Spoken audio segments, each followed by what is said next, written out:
মৰিয়নি সমষ্টিত ৰূপজ্যোতি কুৰ্মী আৰু জ্ঞানশ্ৰী বৰাৰ তুমুল যুদ্ধ। কাৰণ ৰূপজ্যোতি কুৰ্মী হৈছে বিজেপিৰ বিধায়ক আৰু জ্ঞানশ্ৰী বৰা হৈছে ৰাইজৰ দলৰ নৱনিৰ্বাচিত বিধায়িকা হিচাপে তেওঁ এইবাৰ বিধায়িকা হ'বলৈ আগবাঢ়ি আহিছে। নমস্কাৰ বন্ধু বান্ধৱীসকল, কি খবৰ আপোনালোকৰ? ভালনে বাৰু? বৰ্তমান মোৰ ভালেই। জ্ঞানশ্ৰী বৰাৰ বয়স কিমান হৈছে? জ্ঞানশ্ৰী বৰাই বাৰু সঁচাকৈ মৰিয়নি সমষ্টিত জয়যুক্ত কৰিবনে বা জয়লাভ কৰিবনে?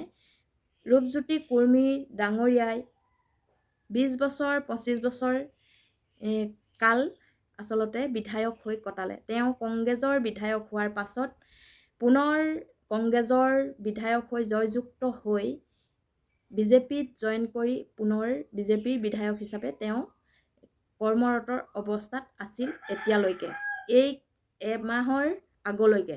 কাৰণ ৰূপজ্যোতি কুৰ্মী ইমানখিনি অভিজ্ঞতা থকাৰ পাছতো তেওঁক পৰাজিত কৰিবৰ বাবে এতিয়া মৰিয়নি সমষ্টিত জ্ঞানশ্ৰী বৰাক দিয়াৰ কথাটো আপোনালোকে কিমান যুক্তিসংগত বুলি ভাবে?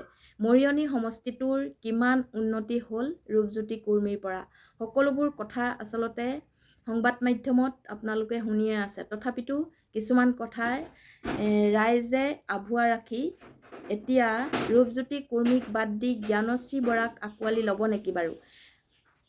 আজিৰ নৱপ্ৰজন্মই ৰূপজ্যোতি কুৰ্মীক বিৰোধিতা কৰি জ্ঞানশ্ৰী বৰাক আঁকোৱালি লৈ যদি মৰিয়নি সমষ্টি আৰু উন্নতিৰ পথত আগুৱাই নিবলৈ চেষ্টা কৰে, তেনেহ'লে ৰূপজ্যোতি কুৰ্মী বাৰু এইবাৰ বিজেপিৰ বিধায়ক হিচাপে নিৰ্বাচনত জয়যুক্ত নহ'ব নেকি? বহু কথা আচলতে আমাৰ মনলৈ আহে।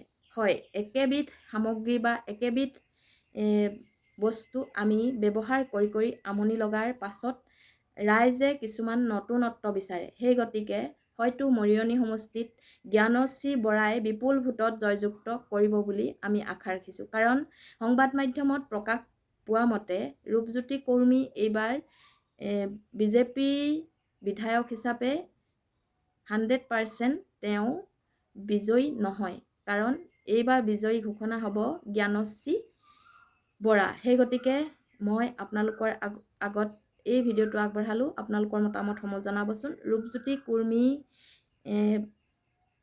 জয়যুক্ত হ'ব নে জ্ঞানশ্ৰী বৰা জয়যুক্ত হ'ব? আপোনালোকৰ কমেণ্টৰ ওপৰত মই নিশ্চয় গম পাম যে কোনজন বেছি জনপ্ৰিয়। ভিডিঅ'টো যদি চাই ভাল লাগে তেনেহ'লে লাইক, কমেণ্ট আৰু শ্বেয়াৰ কৰিবলৈ নাপাহৰিব। ধন্যবাদ।